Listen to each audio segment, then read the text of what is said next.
Sahabat setia Gowori yang dikasihi Tuhan, Shalom. Hari ini adalah Kamis 4 Juli 2024. Kita bersama-sama akan merenungkan firman Tuhan hari ini yang diambil dari Injil Matius 9 ayat 1 sampai dengan 8. Kita siapkan hati kita.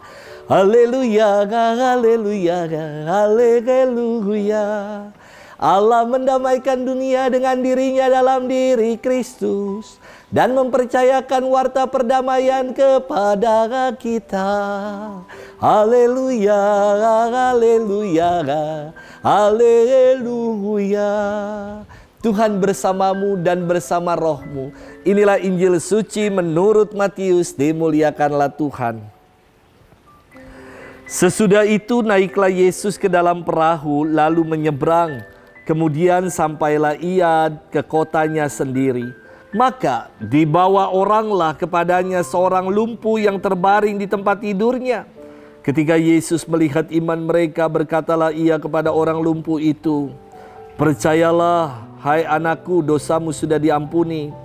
Maka berkatalah beberapa orang ahli Taurat dalam hatinya, "Ia menghujat Allah."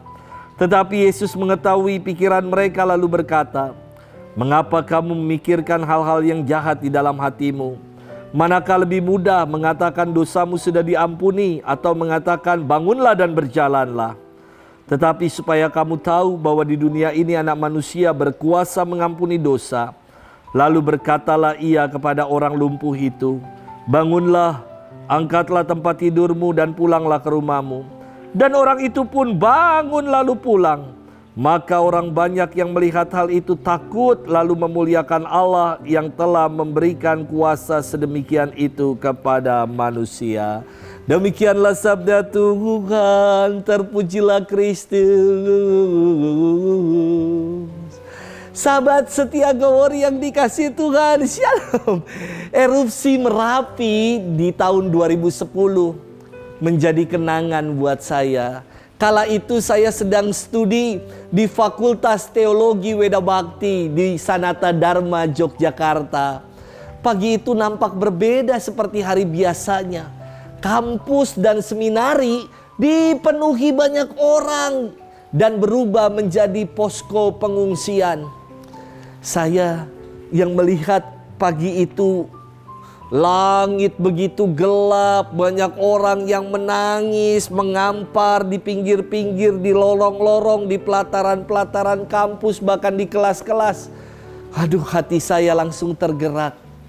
Saya bergegas bertemu dengan romo minister di seminari dan saya mengatakan, "Mari kita koordinasi posko pengungsian ini." Malah romo minister menunjuk saya, "Ya udah, kamu jadi ketua yang mengkoordinir." Namun buat saya pengalaman itu tidak pernah terlupakan. Ribuan orang datang di posko pengungsian, kampus disulap menjadi posko. Dan saya tidak pernah membayangkan dari posko yang sederhana menjadi posko yang sedemikian besar dengan bantuan yang sampai menjulang tinggi ke langit-langit. Luar biasa belas kasih, karya baik, umat Tuhan, karya baik orang banyak yang mau berempati dan simpati dengan saudara-saudari yang mengalami bencana erupsi akibat meletusnya Gunung Merapi. Sahabat setia Gowori yang dikasihi Tuhan, Yesus menyembuhkan orang yang lumpuh. Yang menarik dari kisah ini adalah iman dari rekan-rekan si lumpuh yang mengusung orang yang tidak bisa berjalan ini untuk berjumpa dengan Yesus. Melihat iman itu, Yesus memuji mereka. Dan Yesus pun mengatakan kepada si lumpuh, "Percayalah anakku, dosamu sudah diampuni." Tetapi para ahli Taurat malah mencibir dan menghakimi Yesus dengan berkata dalam hatinya, "Yesus ini menghujat Allah." Maka Yesus yang mengetahui isi hati mereka, Yesus mengatakan kepada mereka, lebih mudah mana sih? Lebih mudah mengatakan dosamu udah diampuni atau lebih mudah mengatakan berjalanlah dan pulanglah? Coba. Kalau bagi orang-orang yang berhati jahat, lebih mudah bagi mereka menghakimi ketimbang mulut ini menjadi berkat bagi yang lain. Tapi bagi Yesus yang luar biasa, walaupun ia lebih mudah mengatakan dosamu sudah diampuni, dan Yesus menunjukkan kalau kuasanya begitu luar biasa. Ia katakan kepada si lumpuh itu, bangunlah dan berjalanlah. Dan si lumpuh ini, dia berdiri, dia berjalan sambil mengangkat tilamnya dan pulang ke rumahnya. Sahabat setia Gowor yang dikasihi Tuhan, saya ingin mengajak kita semua untuk bermenung pada apa yang dilakukan oleh rekan-rekan si lumpuh. Mereka melihat ketidakberdayaan, ada yang kesusahan, kesulitan. Mereka ini tergerak hati untuk mau mengusung, mengangkat orang yang tidak berdaya.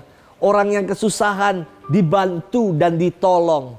Atas sikap iman mereka, maka si lumpuh mengalami kesembuhan. Bagaimana dengan sikap kita?